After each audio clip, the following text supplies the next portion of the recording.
Kecelakaan lalu lintas akhir-akhir ini sering terjadi dan banyak menimbulkan kerugian. Jalan merupakan prasarana transportasi darat yang meliputi segala bagian jalan, termasuk bangunan pelengkap dan perlengkapannya yang diperuntukkan bagi lalu lintas, yang berada pada permukaan tanah, di atas permukaan tanah, di bawah permukaan tanah, dan atau air, serta di atas permukaan air berdasarkan peraturan pemerintah nomor 34 tahun 2006. Lalu lintas meliputi semua aspek yang berkaitan dengan penggunaan jalan, termasuk pengaturan dan pengelolaan untuk memastikan kelancaran dan keselamatan arus transportasi. Berlaku lintas memiliki arti, yakni melakukan suatu tindakan menggunakan kendaraan dengan aturan lalu lintas yang harus dipatuhi. Tata cara berlalu lintas yang baik akan memenuhi aspek dalam berkendara di jalan atau road safety. Kecelakaan di jalan raya berada pada peringkat pertama penyebab kematian masyarakat dan berada di peringkat 10 pada seluruh demografi usia di dunia menurut riset WHO pada 2023. Peneliti melaksanakan observasi lapangan untuk mengumpulkan data primer di sekitar penempatan depan Rumah Sakit Universitas Padjadjaran, Jatinangor selama 4 hari berturut-turut, yaitu pada Kamis 19 September 2024, Sabtu 21 September 2024, Minggu 22 September 2024, dan Senin 23 September 2024. Observasi dilakukan di 2 titik strategis yang telah ditentukan sebelumnya untuk memastikan representativitas data. Setiap sesi observasi berlangsung selama 15 menit dan dijadwalkan pada 3 rentang waktu yang berbeda setiap harinya. Pagi pada jam 8 hingga jam 11, siang pada jam 12 hingga jam 3 sore, dan sore atau malam pada jam 3 sore hingga jam 6 malam. Pemilihan waktu ini dirancang untuk menangkap variasi aktivitas dan interaksi di area tersebut, sehingga data yang dikumpulkan dapat memberikan gambaran yang komprehensif tentang dinamika lingkungan sekitar Rumah Sakit Universitas Padjadjaran. Dengan pendekatan ini, peneliti berharap dapat menganalisis pola lalu lintas, perilaku masyarakat, serta faktor-faktor lain yang mungkin mempengaruhi kondisi di lokasi observasi. Dari hasil observasi, ditemukan bahwa masih banyak perilaku melawan arus pada persimpangan RSUP, sekitar 200 motor melawan arus pada hari biasa dan 100 motor melawan arus pada hari libur. Hal tersebut disebabkan oleh banyaknya mahasiswa atau warga yang ingin cepat sampai ke kampus Unpad dan ITB, baik itu menggunakan ojek online ataupun kendaraan pribadi. Mengingat banyaknya mahasiswa tersebut yang beraktivitas pada jam-jam sibuk, mereka cenderung melawan arus untuk menghindari kemacetan dan mempercepat perjalanan mereka menuju kampus. Dari hasil observasi ini dapat disimpulkan bahwa tingginya jumlah pengendara yang melawan arus pada hari kerja ataupun hari libur menandakan adanya masalah serius dalam kepatuhan terhadap peraturan lalu lintas. Oleh karena itu, diperlukan langkah-langkah strategis seperti memasang rambu lalu lintas yang lebih jelas dan penegakan hukum yang lebih ketat untuk meningkatkan keselamatan berkendara di area tersebut.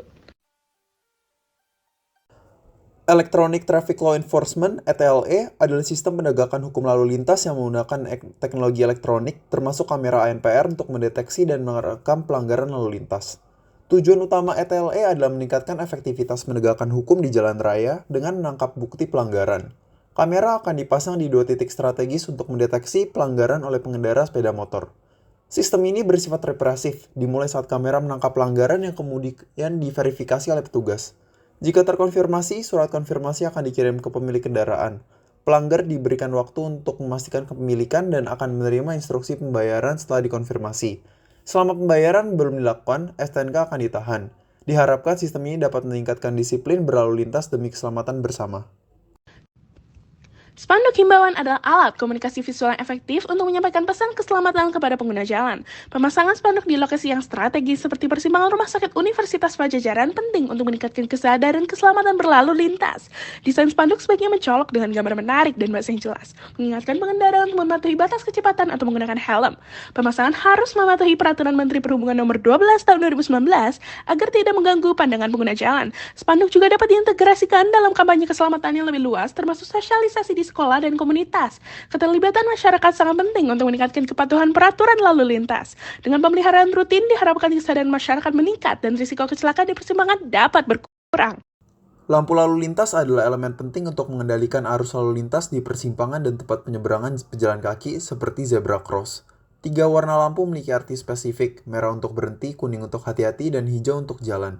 Pemasangan lampu lalu lintas di persimpangan RSUP sangat diperlukan, terutama karena banyak pengendara motor yang melawan arah di jalur one way, yang meningkatkan risiko kecelakaan. Dengan lampu lalu lintas, diharapkan pengendara lebih aman dan teratur. Lampu akan dipasang di 3 titik dari arah bawah, atas, dan pada lajur one way. Selain itu, jalur dari arah bawah akan dibuat lebih linear untuk menghindari persilangan berisiko. Langkah ini bertujuan menurunkan perilaku berisiko dan mengurangi kecelakaan, menjadikan arus lalu lintas di RSUP lebih aman. Road barrier adalah penghalang fisik yang ditempatkan di pinggir jalan untuk meningkatkan keselamatan pengendara dan membatasi akses jalan tertentu. Pemasangan barrier di sekitar persimpangan RSUP akan menyebabkan penyempitan jalur one way yang sebelumnya memiliki 3 jalur. Terdapat 2 tipe utama barrier. Yang pertama, flexible barrier. Mudah dipasang dan dipindahkan, cocok untuk penggunaan jangka pendek, tetapi rentan terhadap vandalisme dan memerlukan pemeriksaan berkala. Yang kedua, rigid barrier. Dirancang untuk penggunaan jangka panjang, tahan benturan, dan minim perawatan, tapi memiliki biaya awal yang tinggi dan sulit dimobilisasi.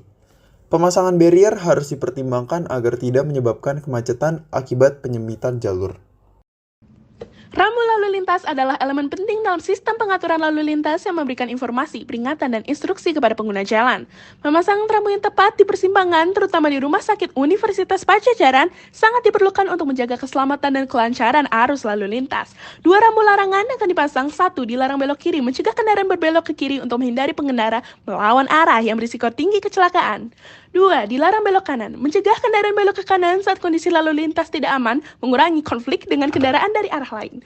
Pemasangan rambu ini diharapkan dapat mengatur arus lalu lintas lebih baik, mengurangi kebingungan dan meningkatkan keselamatan. Penting juga untuk memelihara dan melakukan evaluasi secara berkala terhadap kondisi rambu agar tetap efektif dan tidak terhalang. Perkenalkan, nama saya Muhammad Zaki Andita. Saya dari Fakultas Matematika dan Ilmu Pengetahuan Alam, Angkatan 23. Aku Rio Mananta Nugroho, aku dari Institut Teknologi Bandung, jurusan aku Rekayasa Infrastruktur Lingkungan. Nama saya Panji Ergi Limbriano dari Teknik Elektro Angkatan 23.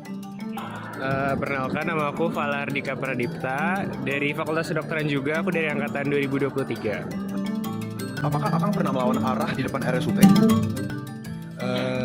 Dari saya sendiri, jujur saya pernah. Kebetulan aku belum pernah sih kalau ngelawan arah. Waktu itu pernah yang ngelawan arah di situ. Pernah, sering. Yang pertama menghemat waktu, sama yang kedua jaraknya terlalu jauh kalau memutar yang benar. Keterbatasan waktu agar lebih cepat menuju 4. Karena udah telat, jadi untuk menghemat waktu biar gak telat. Apakah menurut Akang hal itu berbahaya melawan arus di depan RSUP? Jujur menurut saya berbahaya sih, karena selama saya kuliah ini banyak banget kejadian, ada kecelakaan, ada tabrakan, sampai ada yang meninggal juga pernah di situ. Makanya menurut saya berbahaya sih itu. Menurut aku sangat berbahaya karena resikonya sangat tinggi. Karena kan di Jatinangor nih udah banyak juga ya kejadian. Kalau misal kita diri sendiri mungkin lebih memaklumi ya, tapi bagaimana kalau orang lain yang melakukan? Akan kesel nggak atau marah gitu terhadap orang tersebut? Ya kalau untuk dianya hati-hati, karena aku juga pernah gitu, jadi aku ngerasain, jadi kalau untuk hati-hati nggak terlalu kesel lah gitu. Sebenarnya kalau dari hati sendiri sih terganggu banget. Suka terganggu sih, tiba-tiba ada yang lewat gitu. Jujur terganggu. Apakah menurut Akang melawan arah arus di persimpangan RSUP itu dapat dinormalisasikan atau dapat dijadikan sebuah hal yang normal? Sebenarnya idealnya enggak, tapi karena udah jadi kebiasaan, orang-orang akan jadi normal gitu. Untuk menurut saya sendiri sih mungkin dibilang untuk dinormalisasikan kayaknya enggak deh, karena itu sendiri kan berbahaya dan di dalam peraturannya juga itu nggak boleh buat asal menyimpang gitu, nggak boleh sih dinormalisasikan menurut saya. Dengan ini, kami telah mengimplementasikan lebih lanjut terkait rambu, regulasi aman berkendara motor, dengan harapan masyarakat mendapatkan manfaat dari festival gagasan kami dan mengurangi angka kecelakaan hingga kematian di Jatinangor, khususnya di persimpangan RSUP. Terima kasih banyak kepada Dr. Dwi Agustian yang telah mengiringi kami dan warga Jatinangor sekalian yang telah berkontribusi di festival gagasan kami.